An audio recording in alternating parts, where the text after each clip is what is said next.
Righty guys, issue 23, and it is a belter. So this week we got some Liberators and a Prosecutor, and we'll take a look at those in a few minutes when we get to the build section. What else have we got? Painting your new models, new Warscrolls, and battle plan. So what have we got in this issue? On the wings of light and bolts of lightning, your Prosecutor and Liberators arrive with this issue.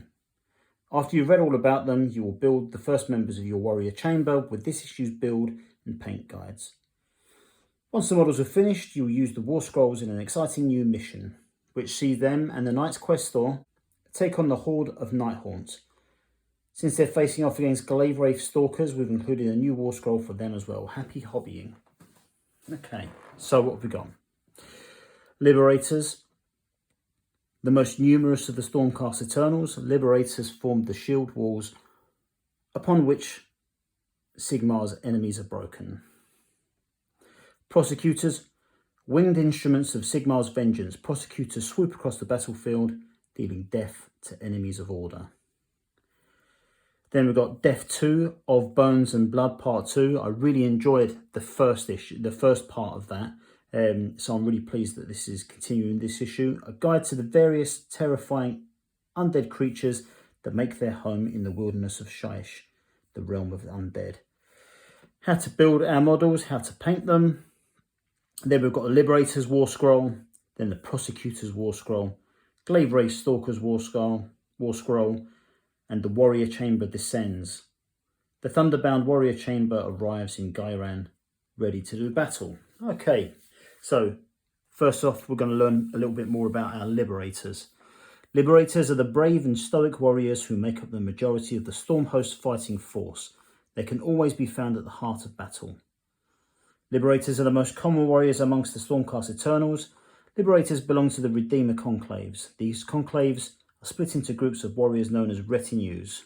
Each warrior of these proud bands fights with the ferocity of a lion, wielding weapons forged in Azir, and wearing Sigmarite armour that is proof against all but the strongest of blows. Okay, so we've got some paint jobs here. We've got some different types. So we've got Dantos Vestrium. That is a really nice paint job on that as well. In common with many of his Celestial Vindicator kin, Vestrian wields a sword rather than a warhammer. Before each battle, he offers prayers not only to Sigmar, but to the Father of Blades, the mythical sword spirit revered by the Celestial Vindicators. Then we've got Ambrose Cloudbreaker.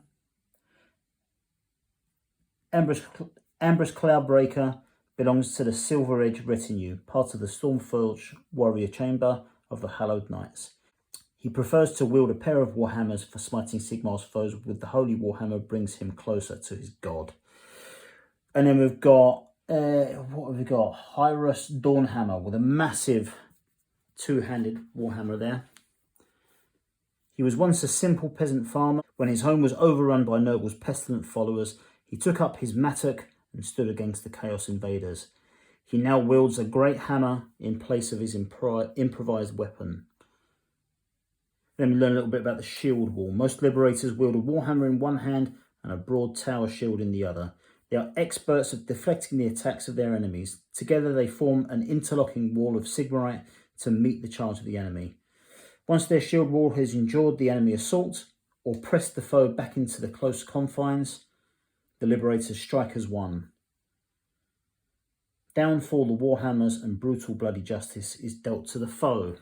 Okay, then we learn about our Prosecutor. Streaking into the battle on wings of divine light come the Prosecutors. These blade-winged heroes bring the God King's wrath to his foes. Prosecutors use their speed to outflank their foes, hurting blasts of deadly energy before plunging down to smash the stunned survivors to pieces. Time and time again, these highly mobile strike troops have proved themselves crucial to Lord Celestance. They are able to extend their commander's tactical reach like few others can. So we've got a little bit of a look at our model. Prosecutors wear the same Sigmarite armour as many of their Stormcast warrior kin. Theirs, however, has been delicately crafted to allow them to take to the skies on wings of pure celestial light. Their weapons too are exceptional, capable of being summoned to their hands with but a thought. Okay, so number 1 is the headpiece, and it's called the Comet Sigil. Number 2, we've got the Celestial Hammers. Number 3, a Sigmarite blade, which he wears on his hip. Number 4, Sigmarite plate, which is just the plate mail he wears on his armour. Number 5, these bits hanging down, is the Honour Parchment. Number 6, the Wings of Light. Okay, now we come back to Of Blood and Bones Part 2. The undead creatures that are most likely to be confronted in the wilds of Shyish are created from the bodies of fallen mortals, most commonly Duradin, elves and human. These creatures are commonly known as zombies. What follows are observations on these, the lowliest form of undead. Okay, so it's got an image of a human zombie there.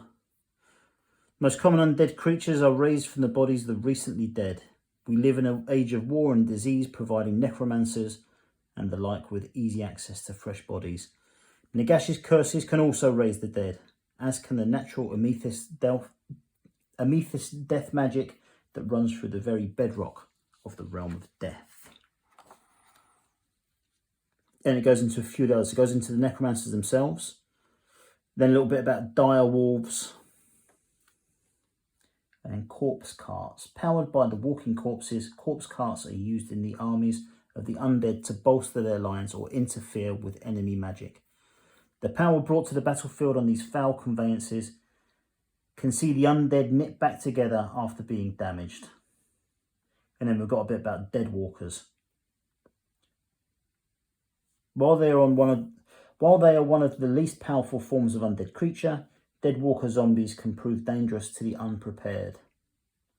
My advice to anyone who encounters a zombie is to flee. The creatures are usually slow and ponderous, with no intelligence at all. Unfortunately, this also means they feel no fear and will fight on despite terrible losses. If confronted by such creatures, keep moving and avoid being overwhelmed by sheer weight of numbers. Aiming blows to the head and limbs of the creatures produces the best results. Okay, then we've got our build guide, and I'll show you the models now. Now, I've got a bit of an affection for this model, or these models, because these were the very first Warhammer models that I ever bought. I bought a kind of little starter paint set with these models in it from Games Workshop. They are very nice little models. But yeah, so it was with these that I started my little obsession with all things Warhammer. Okay, and then one more. They're all the same, more or less.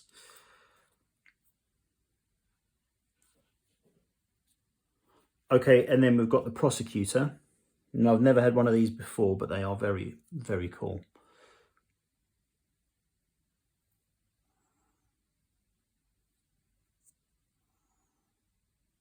Now, the connection point for the wings onto the back is pretty small, so you need to be careful. And the wings that come in two sections, when you're gluing those together, just be careful because, again, very, very small connection point for that as well. Okay, cool. Okay, so onto our paint guide. So as usual, Retributor armor all over, Reikland Flesh Shade wash, Stormhost Silver dry brush, Corax white on the actual wings themselves, Cantor blue on the fabric, Abaddon black in the recessed parts of the armor, and it's also got it on the leather areas of the scabbard as well.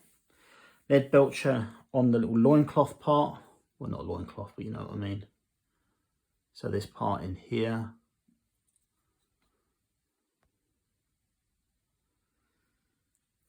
Corn red on the hilt. Raykar flesh on the scrolls. And that brings us to this. So a very good part. I actually can tall blue on the shoulder pads as well. Very good. Okay, Warscrolls. So, starting with the Liberators. So their Warhammers of a 1-inch range, they do 2 attacks each, 4 up to hit and 3 up to wound, doing 1 damage, no rend. Right, what have we got? Movement of 5, save on a 4 up, which ain't bad. Bravery of 7, 2 wounds each. Pretty good. This just goes through our abilities and that kind of thing. So, right, so you get a Liberator Prime in the mix, which is the leader. We didn't get a Liberator Prime. The Liberator Prime would have like a long flowing headpiece on there. So no doubt we'll get one of them later. But Liberator Prime is the unit leader. May make an extra attack for every time it fights with a melee weapon. They normally roll 2 attack dice when they make melee attacks with their Warhammers. When the Liberator Prime makes his melee attacks, roll 3 instead of 2. So that's good. Then they've got Lay Low the Tyrants. Liberators are trained to fight vicious creatures and powerful warlords. These powerful models usually have a wounds characteristic of 5 or more, which is listed on their war scroll.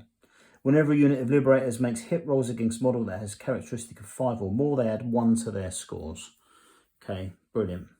And then Sigmarite Shields. Liberators are famed for their shield wall. As long as at least one model in the unit of Liberators is carrying a Sigmarite Shield, the whole unit may reroll saves of 1 for any attacks that target them. Its ability only allows them to reroll saves of 1. Any other failed save rolls cannot be rerolled with this ability. Note that you can only reroll a dice once. So if you roll a 1, you get to reroll it. If you roll another 1, that's it, you're done. Okay, now we're on to our Prosecutors. So what have we got? Celestial Hammers have got a range of 18. They do 2 attacks. Sorry, 18 inches. They do 2 attacks, 4 up to hit and wound, no rend, 1 damage. They also have a melee 1-inch attack, which is the Celestial Hammers as well. 2 attacks, 3 up to hit and to wound, no rend. And that's 1 damage. Okay, movement of 12, which is brilliant.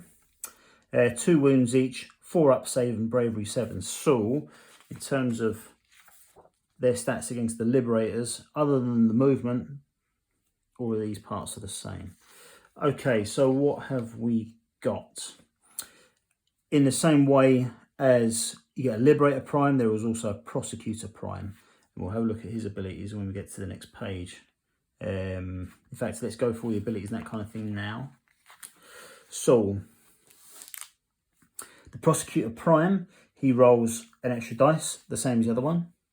They've got Heralds of Righteousness. Prosecutors' wings allow them to charge further than normal infantry units. They may attempt to charge if they are within 18 inches of the enemy instead of 12.